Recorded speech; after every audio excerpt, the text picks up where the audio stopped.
Hello दोस्तों, welcome to English Gurukul. दोस्तों, अभी हम cultural diversity, linguistic plurality and literary traditions in India इस बुक को पढ़ रहे हैं। इस बुक का ये 15th वीडियो है जिसमें हम songs of birth and death इस चैप्टर की सेकंड पोएम पढ़ने जा रहे हैं जिसका नाम है कोंड सॉन्ग। इससे पहले वीडियो में हमने मुंडा सॉन्ग इस पोएम को पढ़ा था जिसमें हमने मुंडा ट्राइब की कंप्लीट हिस्ट्री के साथ उस पोएम को लाइन बाय लाइन स्टडी किया था। इस पोएम में भी हम सबसे पहले कोंड ट्राइब के बारे में कुछ संक्षिप्त में जानकारी लेंगे। उसके पश्चात हम कोंड सॉन्ग के बिलीफ के बारे में सोचेंगे कि आखिर इस सॉन्ग में से हमें क्या समझ कर आता है, और फिर थर्ड पार्ट में हम इस कोंड सॉन्ग को लाइन बाय लाइन स्टडी करेंगे। तो चलिए शुरू करते हैं।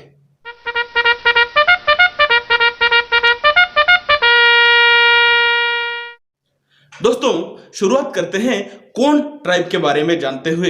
दोस्तों, एक कोंड ट्राइब जो है इनको अलग अलग राज्यों में अलग अलग नाम से जाना जाता है। जैसे आंध्र प्रदेश में इसे कोंद कहा जाता है, वैसे उड़ीसा में इन्हें कोंड भी कहा जाता है, और महाराष्ट्र में खोंड नाम से इन्हें जाना जाता है। ये ट्राइब लगभग 4 राज्यों में हमें देखने मिलती है, जिसमें आंध्र प्रदेश, मध्य प्रदेश, महाराष्ट्र और उड़ीसा, ये 4 राज्य शामिल है। कुल मिलाकर इन 4 राज्यों में 15 लाख से अधिक कोंड समुदाय के व्यक्ति हिंदुस्तान के अंदर रहते हैं। दोस्तों, कोंड ये जो लोग हैं इनके नाम का ही अर्थ होता है हिल में रहने वाले व्यक्ति, यानी पहाड़ों में रहने वाले व्यक्ति। ऐसे में इनके नाम से हम जान पाते हैं कि इन लोगों का जंगलों से और पहाड़ों से बहुत ही गहरा नाता है। इस कविता में जिसका नाम है कोंड सॉन्ग, हमें इन लोगों के अन्य बिलीफ्स के बारे में पता चलता है कि आखिर इन लोगों का रिलीजियस बिलीफ किस तरह का है। दोस्तों, कोंड लोग वैसे देखा है तो आदिवासी धर्म, उसके साथ ही साथ हिंदू धर्म, इन दोनों के कॉम्बिनेशन को मानते हैं, और इसी एक बात को हम इस पोएम में भी देख पाते हैं। तो चलिए अब जानते हैं कि आखिर कोंड सॉन्ग होता क्या है। दोस्तों, कोंड समुदाय के व्यक्ति अलग अलग त्योहारों को, अलग अलग प्रसंगों को नृत्य और गीतों के साथ सेलिब्रेट करते हैं। जन्म के समय के लिए अलग गीत होते हैं, अलग प्रकार के नृत्य होते हैं। मृत्यु के समय के लिए अलग प्रकार के गीत और नृत्य होते हैं। ठीक इसी तरह से प्यूबर्टी आना या फिर शादी होना, इस तरह के कई सारे अलग अलग ओकेजन्स के लिए वो अलग अलग गीत और अलग अलग नृत्य पेश करते हैं। उनके रिलीजियस बिलीफ अगर हम देखें तो हिंदू और आदिवासी धर्म इन दोनों को मानते हैं। लेकिन अगर इस पर्टिकुलर एक कविता के बारे में हम सोचें तो उनके आदिवासी तरह के कुछ ख्यालों को हम और गहराई से जान पाते हैं। दोस्तों, इस कविता में जिसका नाम है डेथ सॉन्ग, तो इसमें हमें उनके मृत्यु को लेकर किस तरह के विचार हैं, इनको गहराई से जानने का मौका मिल रहा है। कोंड समुदाय के व्यक्ति मानते हैं कि हर एक व्यक्ति में एक आत्मा होती है, और मृत्यु के पश्चात वो आत्मा हमारे शरीर से अलग हो जाती है। हमारा शरीर तो मिट जाता है, लेकिन आत्मा हमेशा हमेशा के लिए जीवित रहती है। वो मानते हैं कि ये जो आत्माएं होती है, इसमें से कुछ आत्माएं अच्छी होती है, वही कुछ आत्माएं बुरी भी होती है, जो जीवित व्यक्तियों को हानि पहुंचाने की कोशिश करते हैं।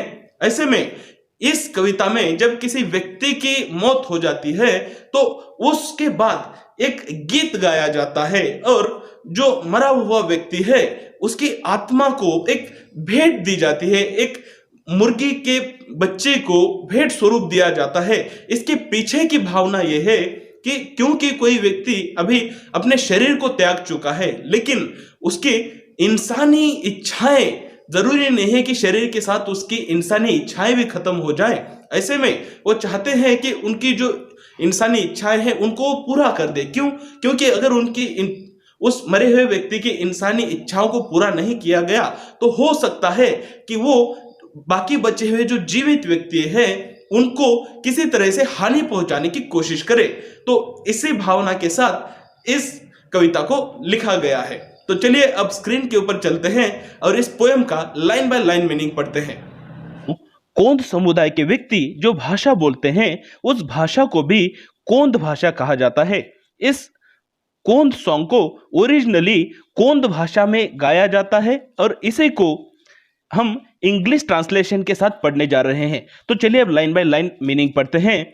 This we offer to you. तो यहाँ पे फर्स्ट लाइन से हमें पता चल रहा है कि ये जो पोएम है ये कुछ ऑफर करते हुए गाई जा रही है। We can because we are still alive, if not how could we offer at all. तो यहाँ पे वो कह रहे हैं कि हम तुम्हें कुछ ऑफर करने जा रहे हैं। तो यहाँ पे जो यू है, जो तुम है, वो आत्मा है या प्रेतात्मा को यहाँ पर उद्देशित किया जा रहा है। वो कह रहे हैं कि हम तुम्हें ये ऑफर कर रहे हैं, हम ये कर सकते हैं क्योंकि हम अभी जीवित हैं। और अगर इफ नॉट, अगर हम जीवित नहीं होते तो फिर हम ये ऑफरिंग कैसे कर पाते, हम तुम्हें ये कुछ गिफ्ट कैसे दे पाते। तो यहाँ पे ये जो मरा हुआ व्यक्ति है या फिर उसकी प्रेतात्मा है, उसको संबोधित करते हुए ये व्यक्ति उनको ये समझाना चाह रहे हैं कि हम जो तुम्हें ये गिफ्ट दे रहे हैं, ये गिफ्ट इस वजह से दे पा रहे हैं क्योंकि हम जीवित हैं। इस बात को तुम भी जान लो, क्योंकि अगर तुम हमें हानि पहुंचाओगे और अगर हमारी मृत्यु हो जाएगी तो ये जो ऑफरिंग, ये जो गिफ्ट हम तुम्हें दे रहे हैं, ये गिफ्ट तुमको नहीं मिलेगा। तो इसलिए तुम हमें हानि मत पहुंचाओ। And what we give a small baby foul. और अब वो कहते हैं और हम तुम्हें क्या दे रहे हैं, तो हम तुम्हें एक छोटा सा बेबी फाउल, एक छोटा सा मुर्गी का बच्चा हम तुम्हें दे रहे हैं। तो कहीं ना कहीं उन लोगों के लिए, उस समुदाय के उस व्यक्तियों के लिए ये बेबी फाउल या मुर्गी होना, मुर्गी का भेंट स्वरूप दिया जाना, ये बहुत ही बड़ी बात है। हो सकता है उसे वो स्वादिष्ट मानते हैं या फिर रईस लोगों के खाने की चीज मानते होंगे। Take this and go away whichever way you came. और उसे वो आगे कहते हैं कि ये जो गिफ्ट, ये जो ऑफरिंग हम तुम्हें दे रहे हैं, ये जो मुर्गी का बच्चा हम तुम्हें दे रहे हैं, इसे तुम लो और गो अवे, और तुम वापस लौट जाओ। जिस किसी रास्ते से तुम आए थे उसी रास्ते से तुम वापस लौट जाओ। Go back, return. और फिर से एक बार वो इसी चीज को दोहरा रहे कि तुम वापस जाओ, अपनी जगह पर पहुंच जाओ। Don't inflict pain on us after your departure. और लास्ट में एक रिक्वेस्ट ही हो सकती है। वो कहते हैं कि तुम्हारे डिपार्चर के बाद, तुम्हारे चले जाने के बाद, गुजर जाने के बाद तुम अब हम पे पेन इन्फ्लिक्ट मत करो, फिर से तुम हमें दुख दर्द मत दो। दोस्तों, इस पूरी पोएम को हम पढ़ते हैं तो हमें कोंड समुदाय के बिलीफ के बारे में पता चलता है कि वो स्ट्रांगली मानते हैं कि इंसान की मृत्यु के बाद भी उसकी आत्मा उनके साथ इसी लोक में, मनुष्य लोक में जीवित रहती है। अतः उस आत्मा से वजह से जीवित लोगों को कोई हानि ना हो पाए, इसलिए उस आत्मा को भी खुश रखने की कोशिश की जानी चाहिए। उम्मीद करता हूं आपको इस शॉर्ट पोएम का मीनिंग अच्छे से समझ गया। अगर आपके कुछ डाउट्स है तो जरूर कमेंट कर पूछिए, मैं रिप्लाई करने की कोशिश करूंगा। चलिए मिलते हैं नेक्स्ट वीडियो में।